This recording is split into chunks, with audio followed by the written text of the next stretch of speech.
সাফল্যের সব সূচকে অতীতের সব রেকর্ড ভেঙেছে রাষ্ট্রায়ত্ত সোনালী ব্যাংক। ২০২৫ সালে ব্যাংকটির আমানত ৭.৫% বেড়ে দাঁড়িয়েছে প্রায় ১,৮০,০০০ কোটি টাকায়। ক্যাশ রিকভারি ১,২০৩ কোটি টাকা, পরিচালন মুনাফা ৮,০১৭ কোটি টাকা, মোট আয় ১৮,৬৯৬ কোটি টাকা।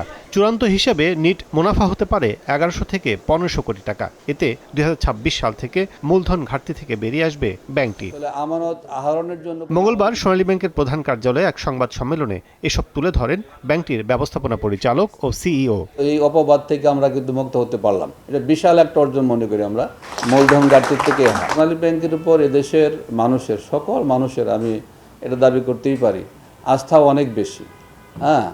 কাজেই তার আমানতের নিরাপত্তার জন্য মানুষ এই সোনালী ব্যাংকে টাকা রাখে। খেলাপি অর্থ আদায়েও চমক দেখিয়েছে প্রতিষ্ঠানটি। বিদায়ী বছরে শীর্ষ ২০ খেলাপির কাছ থেকে আদায় হয়েছে ৭৪৫ কোটি টাকা। হলমার্ক থেকে উদ্ধার হয়েছে ৩০০ কোটি টাকা, আর প্রক্রিয়ায় অন্য সম্পদও। প্রত্যাশা ২০২৬ থেকে ২৭ সালের মধ্যে খেলাপির হার নেমে আসবে এক অঙ্কে। সিএল পার্সেন্টেজটাও কমেছে। হলমার্কসের এগেইনস্টে যে মর্গেজ প্রপার্টিগুলো আছে সেগুলো অকশনে দেওয়ার পর্যায়ে আছে। আগামী এই ২৬ এবং ২৭-এর মধ্যে আমরা সেটা অবশ্যই সিঙ্গেল ডিজিটের মধ্যে নিয়ে আসবে। ব্যাংক খাতে সুশাসন বজায় রাখতে পারলে ভবিষ্যতেও সোনালী ব্যাংক সাফল্য ধরে রাখতে পারবে বলে আশা কর্তৃপক্ষের। গুড গভর্নেন্স সব ক্ষেত্রে। কাজল আব্দুল্লাহ, সময় সংবাদ, ঢাকা।